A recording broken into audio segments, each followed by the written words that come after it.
میاں صاحب یہ جو سالک ہے کیا یہ چالاک ہونا چاہیے یا اس کو سادہ اور کبھی جیسے ابھی آپ نے شاید فرمایا کہ وہ کھوٹا سکہ لے لیتے تھے، تو کیا سالک بھی کبھی کبھی کوئی اس طرح کی چیز کو اظہار کرے گا؟ وہ سالک کو چاہیے کبھی کوئی ایسی چیز اظہار کر دے یا بالکل چالاک بن جائے؟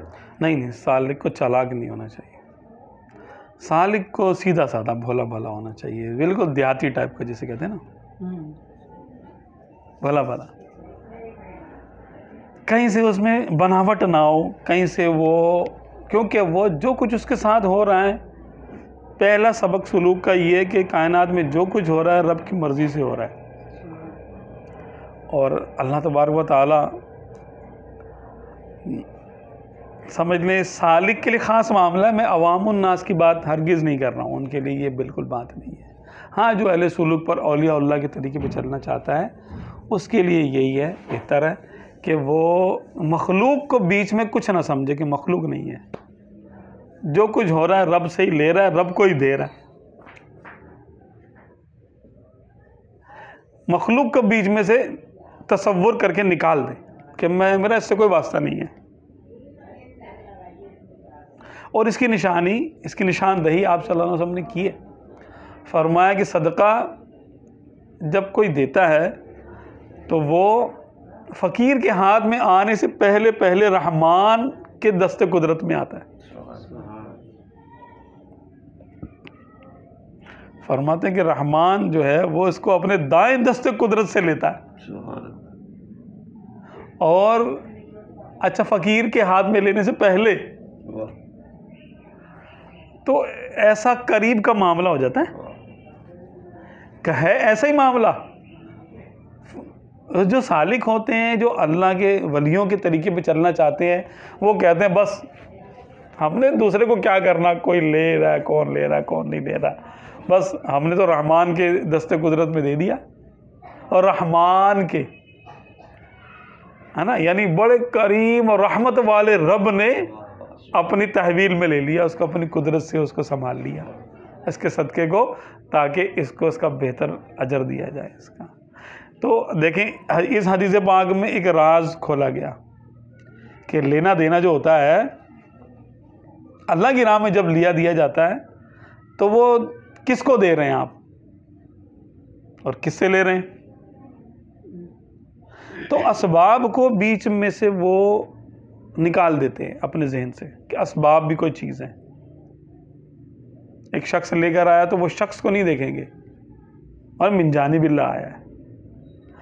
دوسری حدیث پاک میں آپ صلی اللہ علیہ وسلم کے سامنے جب نیا پھل لایا جاتا تھا، نیا پھل آتا ہے نا، باہر کا موسم آیا، جیسے کھجوریں آئی یا اور کوئی چیز آئی، تو آپ صلی اللہ علیہ وسلم اس کو دیکھتے، نیا پھل جب پہلی مرتبہ آتا اس کو چومتے اور آنکھوں سے لگاتے، بولا اپنی رب کی طرف سے آیا ہے، رب کی بارگاہ سے آ رہا ہے۔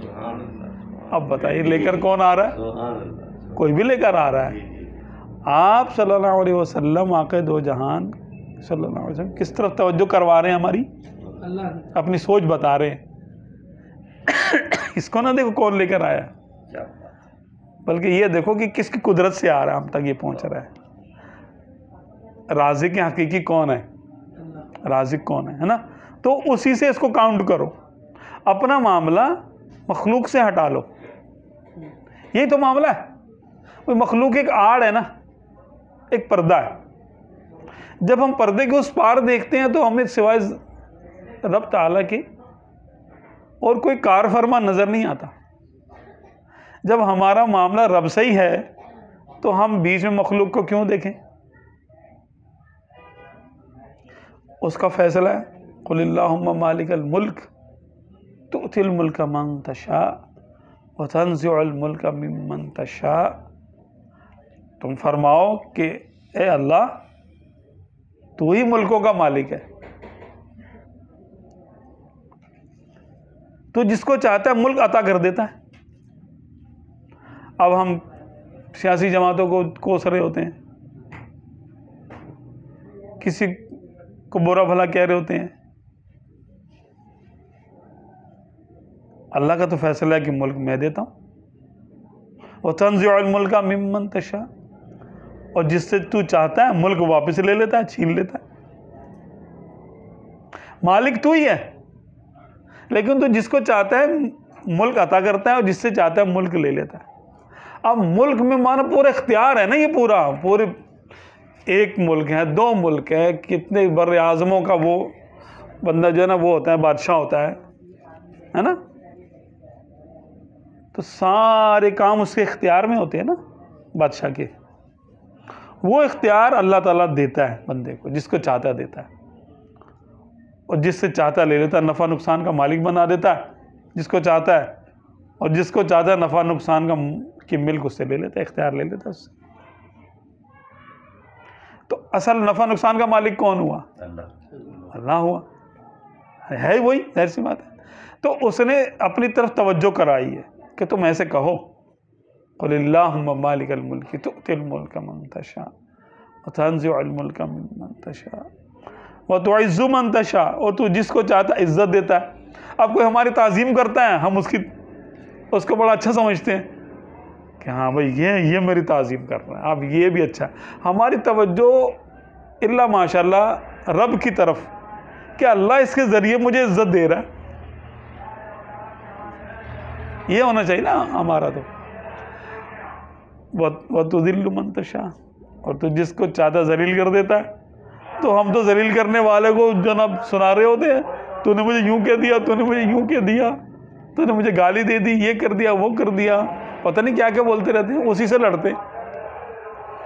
حالانکہ ذلت کس نے دینی ہے؟ عزت دینے والا بھی وہی ہے اور ذلت دینے والا بھی. آزمائش کے لیے. اچھا یہ سب کام آزمائش کے لیے ہیں. ضروری نہیں ہے کہ یہ اس کے لیے خیر ہی ہو. جس کو حکومت ملے اس کے لیے خیر ہو. فرعون کو حکومت ملی، یزید کمینے کو ملی، ہاں. اور اللہ تبارک و تعالیٰ کے کتنے انبیاء کرام ہیں جن کو حکومت کا واسطہ نہیں تھا، ان سے کوئی حکومت نہیں تھی ان کے پاس. اللہ کے نبی تھے لیکن حکمران نہیں تھے. ہے وہ نا ایسا. تو حکومت مل جانا یہ خیر ہی نہیں ہوتا، کبھی شر بھی ہوتا ہے. اور وہ آزمائش کے لیے دے دیتا ہے. بڑے بڑے کافروں کو حکومت دی، شداد کو دے دی، نمرود کو دے دی، صلی اللہ علیہ وسلم. پتہ نہیں کس کس کو اس نے جو ہے نا وہ دے دی، حکومت دے. چنگیز خان کو دے دی، اس نے کھوپڑیوں کے مینار بنا دیے، صلی اللہ علیہ وسلم. تو وہ دیکھ کر آزماتا ہے کہ جس کو جو نعمت ملی کیا اس نے اس کا حق ادا کیا یا نہیں کیا. اچھا دوسرا یہ کہ ذلت بھی دیتا ہے وہ جس کے ذریعے چاہتا ہے، جس کے ذریعے چاہتا ہے عزت دے دیتا ہے. تو ہم کیا کرتے ہیں؟ ہم ظاہر کو ہی دیکھتے رہتے ہیں. جو ہمارے ہاتھ چومتا ہے ہم بولتے ہیں یہ بہت اچھا ہے، جو ہمیں گالی دیتا ہے ہم کہتے ہیں یہ بہت خراب ہے. کیوں؟ کہ ہماری نظر صرف ظاہر پہ جا کے رک جاتی ہے، پردے کے پیچھے نہیں دیکھتے کہ اس پردے کے پیچھے کیا ہے. امر الہی ہے، امر الہی ہے تو پھر اصل تو بات اسی سے ہوئی. جنید بغدادی رحمۃ اللہ علیہ ارشاد فرماتے ہیں کہ 40 سال ہوئے میں اللہ سے باتیں کرتا ہوں، لوگ سمجھتے ہیں میں ان سے بات کر رہا ہوں. ارے واہ، زندہ باد زندہ باد زندہ باد. لوگ سمجھتے ہیں میں ان سے بات کر رہا ہوں جبکہ میں رب سے کلام کر رہا ہوتا ہوں. واہ جی واہ. کہ مخلوق کو کچھ سمجھتا ہی نہیں کہ بیچ میں یہ ہے. اب جیسے مائک ہے نا یہ، جی جی جی. اب بہت بیوقوف شخص ہوگا جو مائک سے باتیں کر رہے ہیں، اور بھائی کیا حال چال ہے تمہارا، ٹھیک ٹھاک ہوئی ہے؟ نہیں، بس لوگوں سے بات کرنی ہے نا. یہ مائک سے تو بات نہیں ہوگی، یہ ایک پردہ ہے آواز پہنچانے کا، ہے نا. باقی اس کی کوئی حیثیت نہیں ہے، اس سے تھوڑی کلام ہو رہا ہے کوئی، بلکہ سننے والوں سے کلام ہو رہا ہے. تو اولیاء اللہ سالکین اپنا معاملہ رب سے رکھتے ہیں، بندوں سے تو رکھتا ہی نہیں. جب اس میں ان کو کمال حاصل ہو جاتا ہے پھر وہ کہتے ہیں وحدت الوجود، وجود تو ایک ہی ہے، پھر یہ تو کچھ بھی نہیں ہے ہی نہیں ہے. کیا حیثیت ہے ان کی؟ ان کا ہونا نہ ہونا برابر ہے. تو پھر نہ وہ کسی سے ناراض ہوتے ہیں، کسی نے گالی دے دی بس اللہ نے یہ لکھا تھا، کسی نے ہار پہنا دیے اللہ نے یہ لکھا تھا مرضی. نہ گالی دینے والے سے ناراض ہوتے ہیں اور نہ ہار پہنانے والے کے گرویدہ ہو جاتے. یار یہ میری قدر پہچان گئے یار, یعنی مخلوق میں گم نہیں ہوتے. یہی تو سالک کو چاہیے کہ وہ مخلوق میں گم نہ ہو.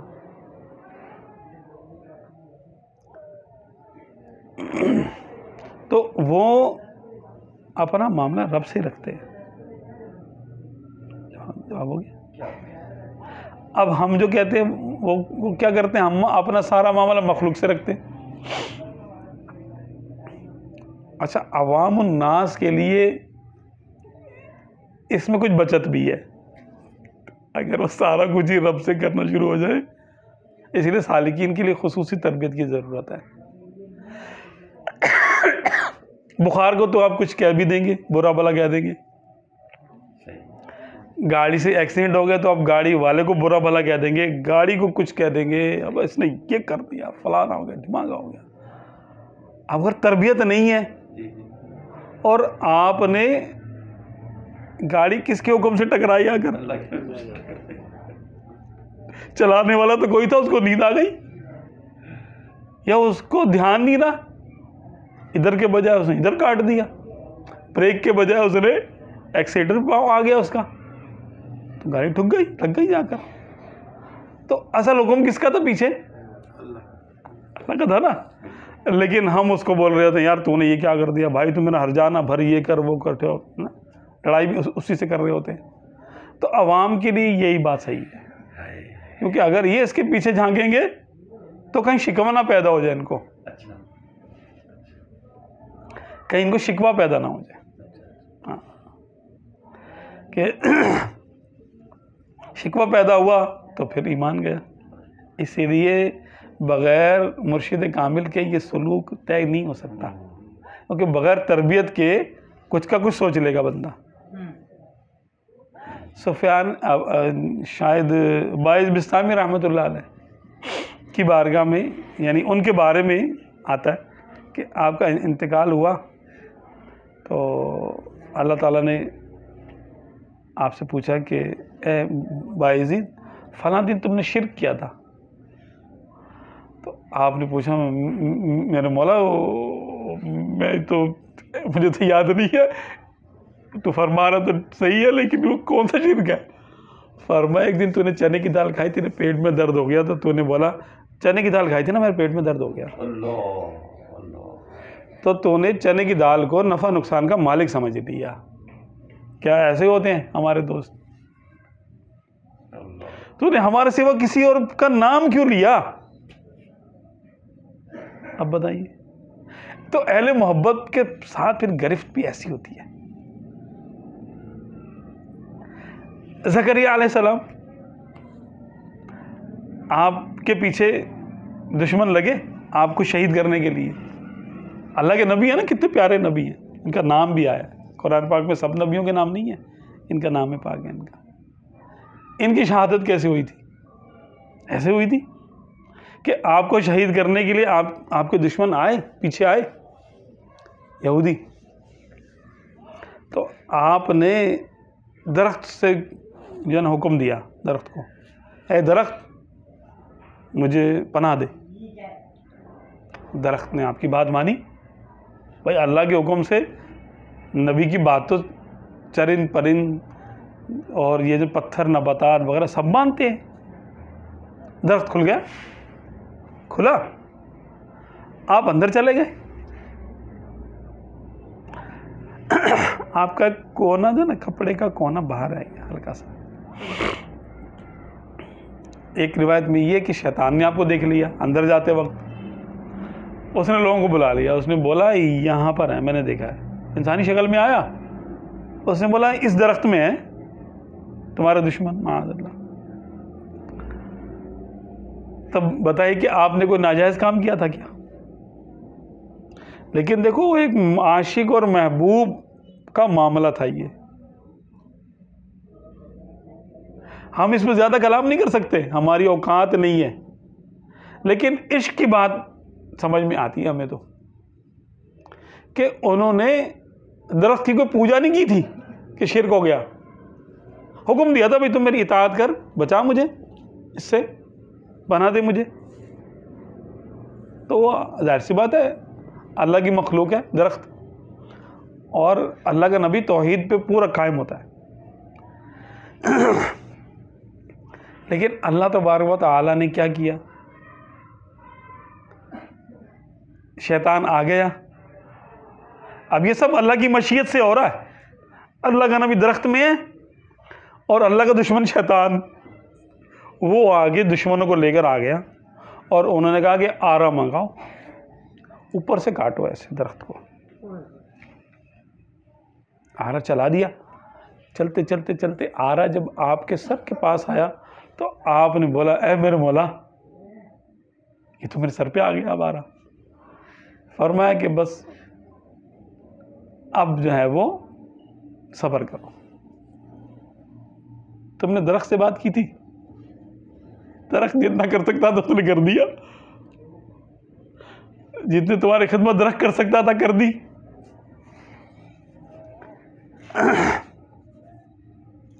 تو عشق کی بات ہے یہ کہ کبھی محبوب کو, اچھا اگر کوئی عوام الناس میں سے کرتا ہے تو ہم بولے بڑا کرامت, بہت کرامت ہے بھائی اس کے پاس. درخت کو بولا درخت کھل گیا, ہے معجزہ, یہ ہے معجزہ ہی, اللہ کے حکم سے معجزہ ہوتا ہے نا, ہو گیا معجزہ. لیکن ان کا اپنے رب سے ایسا عشق اور محبت کا نازک تعلق ہوتا ہے, دوسرا نہیں سمجھ سکتا, دوسرا نہیں سمجھ سکتا اس کو, اس تعلق کو. تو اللہ تبارک و تعالیٰ نے دکھایا کہ دیکھو صبر کیسے کرتے ہیں. اللہ کے حکم پہ وہ صابر رہے, اور آپ کی شہادت ہو گئی. آپ کی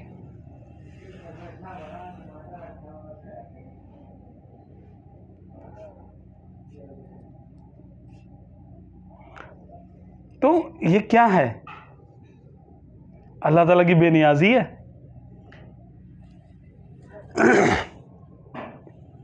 قارون کے بارے میں آتا ہے کہ قارون نے موسیٰ علیہ السلام پر تہمت لگوا دی.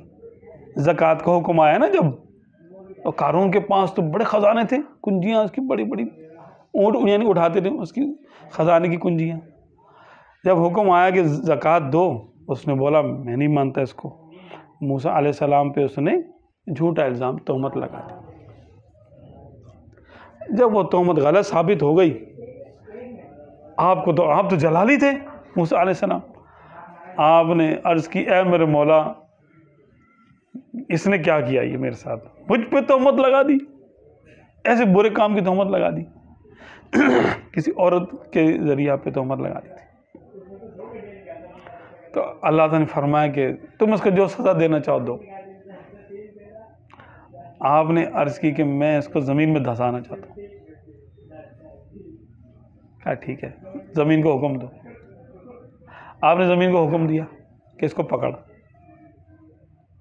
زمین نے اس کو گھٹنوں تک پکڑا, دھسایا اس کو. اس نے کہا موسیٰ مجھے معاف کر دو. آپ نے فرمایا زمین اس کو پکڑ. اس نے یہاں تک پکڑا. اس نے کہا کہ مجھے معاف کرو. آپ جلالی تھے, اللہ کی جلال کا مظہر تھے نا وہی, کہ بس بے نیازی, جلال میں بے نیازی تو پھر بس پورا کر کے چھوڑنا ہے اس کو, اب کام کو ختم. حتیٰ کہ وہ پورا ہی زمین میں غرق ہو گیا, اس کا مال و متاع سب ڈال دیا. جب یہاں تک اس نے بولا تم میرے مال پہ قبضہ کرنا چاہتے ہو نا, اسی لیے تم نے مجھے دھسا دیا. آپ نے فرمایا اس کا مال بھی ڈالو اس کے ساتھ, مال کو بھی دھسایا ساتھ میں, لے تو غرق ہو جا, اپنے مال کے ساتھ ہی غرق ہو جا.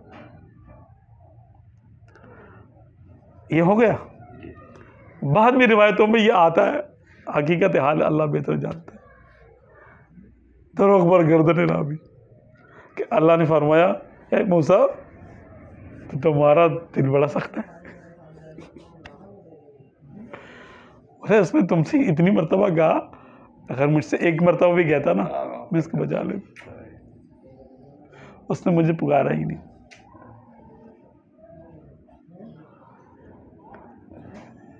اچھا موسیٰ علیہ السلام کی دعا پر کر بھی دیا خود ہی کر بھی دیا. کہ نہیں جو اختیار دیا ہے ٹھیک ہے، موسیٰ علیہ السلام کی بات ہے اور رکھنی ہے، ہمارا نبی ہے، ہمارا رسول ہے، کوئی اس کی عزت پہ حملہ کرے گا ٹھیک ہے، اس کو غرق ہی ہونا چاہیے اس کو. اور ہو بھی گیا، سب کچھ کر اللہ کے حکم سے ہوا نا سارا کچھ. اور وہ چاہتا تو موسیٰ علیہ السلام کے دل میں رحم ڈال دیتا، اس کو معاف کر دیتے. لیکن اس نے اپنی جلالت شان بھی دکھائی اور اپنا جلال بھی دکھایا کہ دیکھو میرا موسیٰ ایسا، تو پھر اگر میں جلال کروں گا تو کیا ہوگا. پھر رحم کی امید نہیں رکھنا، پھر جلال کے وقت تو پھر ظاہر سی بات معافی ہے نا، اس وقت تک معافی مانگتے رہے جب تک کہ جمال ظاہر نہ ہو جائے. تو رب تعالیٰ کی معاملات ہے اپنے بندوں کے ساتھ. تو سالک جو ہے بس اس تعلق کو سامنے رکھتا ہے، مخلوق کو نہیں دیکھتا وہ کہ مخلوق کیا ہے. وہ خالق سے اپنا تعلق رکھتا ہے. عزت ملے کہتا میرے مولا تو نے مجھے عزت دی، ذلت ہو تو کہتا ہے یا اللہ معاف کر دے، پتہ نہیں کیا خطا ہو گئی، تو ناراض ہو گیا مجھ سے. تنگی آئے تو کہتا ہے یا اللہ معاف کر دے، کوئی میری گناہ ایسا ہو گیا میرے سے. سیٹ نوکری سے نکال دے، وہ معافی اللہ سے مانگے گا، یا اللہ تو مجھے معاف کر دے. پارٹیاں بھاگ جائیں، گاہک خراب ہو جائیں تو معافی وہ اللہ سے مانگے گا. پیمنٹ رک جائے معافی اللہ سے مانگے گا. بیماری آ جائے معافی اللہ سے مانگے گا کہ یا اللہ میری کوئی خطا ہو گئی ہے جس کی وجہ سے یہ لوگ مجھ پہ سخت ہو گئے، ورنہ یہ ان کا دل میری طرف رہتا، ان کے دل میں نرمی آتی. جیسے اگر قارون اللہ تعالیٰ کو پکارتا، اللہ تعالیٰ نے تو فرمایا نا کہ میں اس کو معاف کر دیتا، تو وہ معاف ایسے کرتا کہ موسیٰ علیہ السلام کے دل میں رحم ڈال دیتا کہ تم ہی معاف کر دو اس کو. کہ جس کو وہ اجازت دیتا پھر اس کے پروٹوکول دیتا ہے، اس کو جس کو حق دیتا ہے پھر اس سے پوچھ کے کوئی کام کرتا ہے کہ اے میرے بندے تو بتا اب اس کا کیا کرنا ہے. تو سالکین جو ہوتے ہیں اپنا معاملہ رب سے رکھتے ہیں، تو جس کی ہر وقت نظر یہی بڑی بات ہے، مراقبہ ان کا یہی ہے. کہیں میرا معاملہ بندوں سے تو نہیں ہو گیا، کہیں بندوں میں گم تو نہیں ہو گیا میں، جہاں میرا معاملہ اللہ سے ہے. غفلت ان کی یہ ہوتی ہے کہ بندوں میں گم ہو جائے، مخلوق میں گم ہو جائے.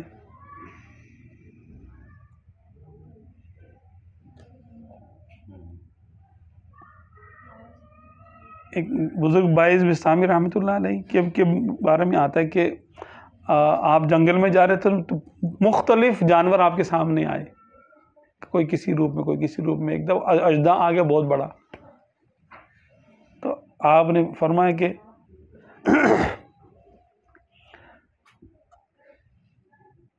اب میں اپنے الفاظ میں جو بتاتا ہوں اس کو، یعنی الفاظ کو، کہ میرا مالک جس شے کے پیچھے بھی ہو، جس پہ چاہے وہ تجلی کر کے میرے سامنے آئے، میں اس کو پہچان لوں گا کہ اس کے پیچھے کون ہے.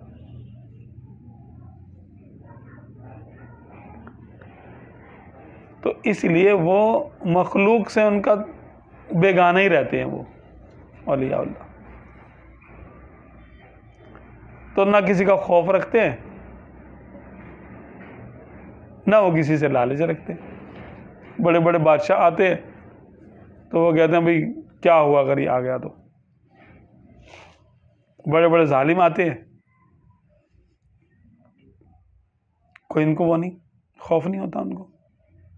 اور مخلوق ان کو آگے ان کے پاؤں چوم رہی ہوتی ہے، کوئی فرق نہیں پڑتا ان کو.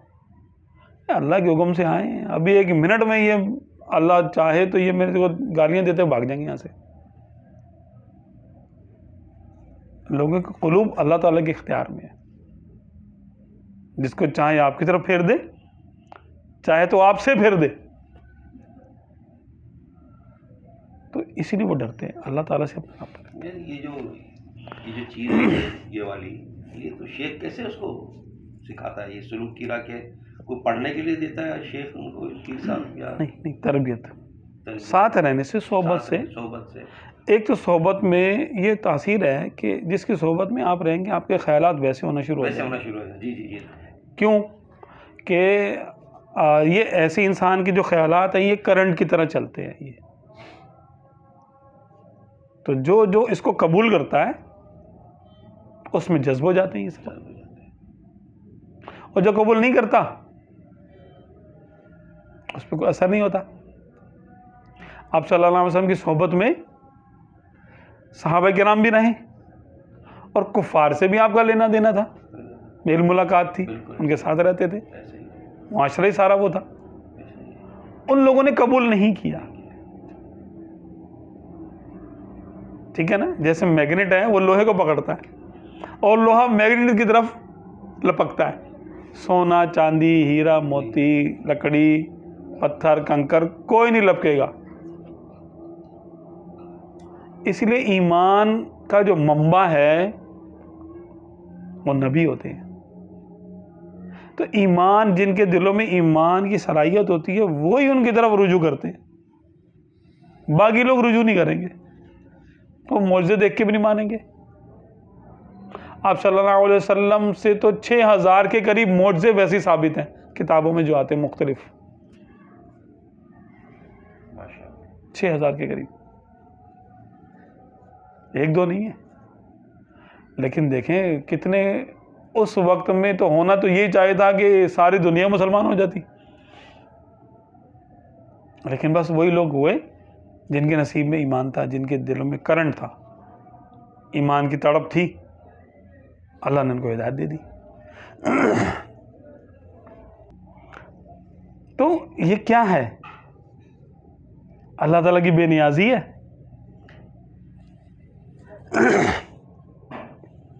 قارون کے بارے میں آتا ہے کہ قارون نے موسیٰ علیہ السلام پر تہمت لگوا دی.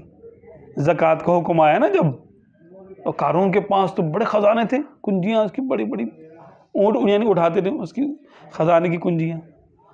جب حکم آیا کہ زکوٰۃ دو، اس نے بولا میں نہیں مانتا اس کو. موسیٰ علیہ السلام پہ اس نے جھوٹا الزام، تہمت لگا دی. جب وہ تہمت غلط ثابت ہو گئی، آپ تو جلالی تھے موسیٰ علیہ السلام، آپ نے عرض کی اے میرے مولا اس نے کیا کیا یہ میرے ساتھ، مجھ پہ تہمت لگا دی، ایسے برے کام کی تہمت لگا دی. کسی عورت کے ذریعے آپ پہ تہمت لگا دی تھی. تو اللہ تعالیٰ نے فرمایا کہ تم اس کو جو سزا دینا چاہو دو. آپ نے عرض کی کہ میں اس کو زمین میں دھسانا چاہتا ہوں. کہا ٹھیک ہے، زمین کو حکم دو. آپ نے زمین کو حکم دیا کہ اس کو پکڑ. زمین نے اس کو گھٹنوں تک پکڑا، دھسایا اس کو. اس نے کہا موسیٰ مجھے معاف کر دو. آپ نے فرمایا زمین اس کو پکڑ. اس نے یہاں تک پکڑا. اس نے کہا کہ مجھے معاف کرو. آپ جلالی تھے، اللہ کی جلال کا مظہر تھے نا وہی، کہ بس بے نیازی، جلال میں بے نیازی تو پھر بس پورا کر کے چھوڑنا ہے اس کو، اب کام ختم. حتیٰ کہ وہ پورا ہی زمین میں غرق ہو گیا، اس کا مال و متاع سب ڈال دیا. جب یہاں تک اس نے بولا تم میرے مال پہ قبضہ کرنا چاہتے ہو نا، اسی لیے تم نے مجھے دھسا دیا. آپ نے فرمایا اس کا مال بھی ڈالو اس کے ساتھ. مال کو بھی دھنسایا ساتھ میں، لے تو غرق ہو جا، اپنے مال کے ساتھ ہی غرق ہو جا. یہ ہو گیا. بعد میں روایتوں میں یہ آتا ہے، حقیقت حال اللہ بہتر جانتا ہے، دروغ پر گردن نامی، کہ اللہ نے فرمایا اے موسیٰ تو تمہارا دل بڑا سخت ہے. اس نے تم سے اتنی مرتبہ کہا، اگر مجھ سے ایک مرتبہ بھی کہتا نا میں اس کو بچا لیتا. اس نے مجھے پکارا ہی نہیں.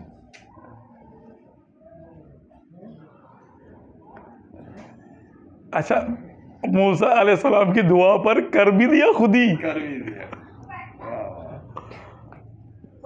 کہ نہیں جو اختیار دیا ہے ٹھیک ہے، موسیٰ علیہ السلام کی بات ہے اور رکھنی ہے، ہمارا نبی ہے، ہمارا رسول ہے، کوئی اس کی عزت پہ حملہ کرے گا ٹھیک ہے، اس کو غرق ہی ہونا چاہیے اس کو.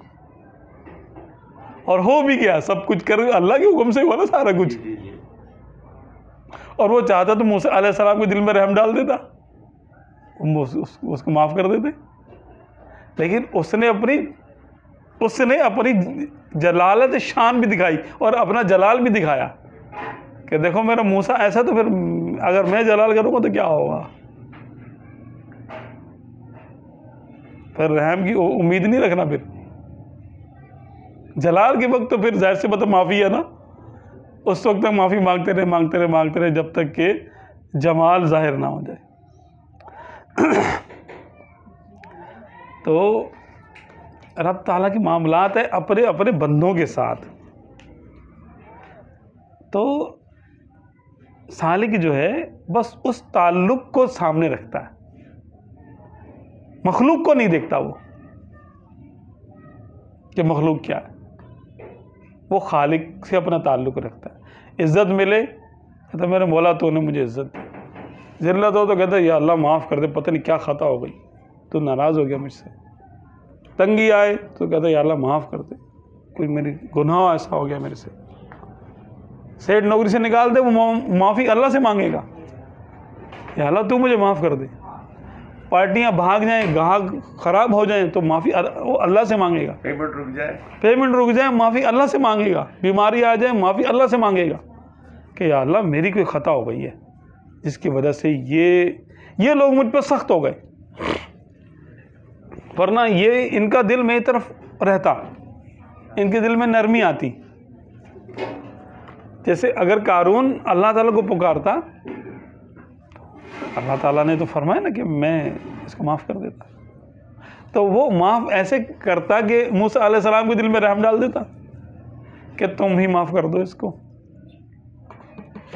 کہ جس کو وہ اجازت دیتا پھر اس کے پروٹوکول دیتا ہے، اس کو جس کو حق دیتا ہے پھر اس سے پوچھ کے کوئی کام کرتا ہے کہ اے میرے بندے تو بتا اب اس کا کیا کرنا ہے. تو سالکین جو ہوتے ہیں اپنا معاملہ رب سے رکھتے ہیں، تو جس کی ہر وقت نظر یہی بڑی بات ہے، مراقبہ ان کا یہی ہے کہیں میرا معاملہ بندوں سے تو نہیں ہو گیا، کہیں بندوں میں گم تو نہیں ہو گیا میں، یا میرا معاملہ اللہ سے ہے. غفلت ان کی یہ ہوتی ہے کہ بندوں میں گم ہو جائے، مخلوق میں گم ہو جائے.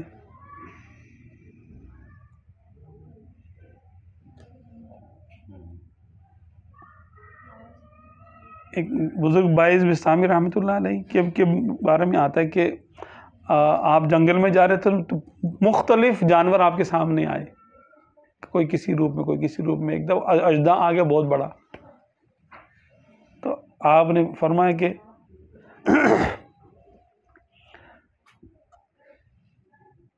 اب میں اپنے الفاظ میں جو بتاتا ہوں اس کو، یعنی الفاظ کو، کہ میرا مالک جس شے کے پیچھے بھی ہو، جس پہ چاہے وہ تجلی کر کے میرے سامنے آئے، میں اس کو پہچان لوں گا کہ اس کے پیچھے کون ہے.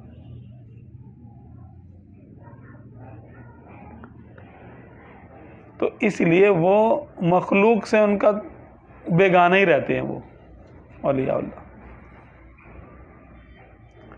تو نہ کسی کا خوف رکھتے ہیں، نہ وہ کسی سے لالچ رکھتے ہیں. بڑے بڑے بادشاہ آتے ہیں تو وہ کہتے ہیں بھئی کیا ہوا اگر یہ آ گیا تو. بڑے بڑے ظالم آتے ہیں، کوئی ان کو وہ نہیں، خوف نہیں ہوتا ان کو. اور مخلوق ان کو آگے ان کے پاؤں چوم رہی ہوتی ہے، کوئی فرق نہیں پڑتا ان کو. اللہ کے حکم سے آئے ہیں، ابھی ایک منٹ میں یہ اللہ چاہے تو یہ میرے کو گالیاں دیتے بھاگ جائیں گے یہاں سے. لوگوں کے قلوب اللہ تعالیٰ کے اختیار میں ہے، جس کو چاہے آپ کی طرف پھیر دے، چاہے تو آپ سے پھیر دے. تو اسی لیے وہ ڈرتے ہیں اللہ تعالیٰ سے اپنا. یہ جو چیز ہے یہ والی یہ تو شیخ کیسے اس کو سکھاتا ہے یہ سلوک کی راہ کے؟ کوئی پڑھنے کے لیے دیتا ہے شیخ ان کو پیر صاحب یا نہیں تربیت ساتھ رہنے سے، صحبت سے. صحبت سے ایک تو صحبت میں یہ تاثیر ہے کہ جس کی صحبت میں آپ رہیں گے آپ کے خیالات ویسے ہونا شروع ہو ویسے جائیں ہونا شروع ہو جائے. جی جی جی. کیوں کہ یہ ایسے انسان کے جو خیالات ہیں یہ کرنٹ کی طرح چلتے ہیں. یہ تو جو اس کو قبول کرتا ہے اس میں جذب ہو جاتے ہیں یہ سب، اور جو قبول نہیں کرتا اس پہ کوئی اثر نہیں ہوتا. آپ صلی اللہ علیہ وسلم کی صحبت میں صحابہ کرام بھی رہیں اور کفار سے بھی آپ کا لینا دینا تھا، میل ملاقات تھی، ان کے ساتھ رہتے تھے، معاشرہ ہی سارا وہ تھا. ان لوگوں نے قبول نہیں کیا. ٹھیک ہے نا، جیسے میگنیٹ ہے وہ لوہے کو پکڑتا ہے اور لوہا میگنیٹ کی طرف لپکتا ہے. سونا چاندی ہیرا موتی لکڑی پتھر کنکر کوئی نہیں لپکے گا. اس لیے ایمان کا جو منبع ہے وہ نبی ہوتے ہیں. تو ایمان جن کے دلوں میں ایمان کی صلاحیت ہوتی ہے وہی ان کی طرف رجوع کرتے ہیں. باقی لوگ رجوع نہیں کریں گے، وہ معجزے دیکھ کے بھی نہیں مانیں گے. آپ صلی اللہ علیہ وسلم سے تو 6000 کے قریب معجزے ویسے ثابت ہیں کتابوں میں جو آتے ہیں مختلف، 6000 کے قریب، ایک دو نہیں ہے. لیکن دیکھیں کتنے اس وقت میں تو ہونا تو یہی چاہیے تھا کہ ساری دنیا مسلمان ہو جاتی، لیکن بس وہی لوگ ہوئے جن کے نصیب میں ایمان تھا، جن کے دلوں میں کرنٹ تھا، ایمان کی تڑپ تھی، اللہ نے ان کو ہدایت دے دی.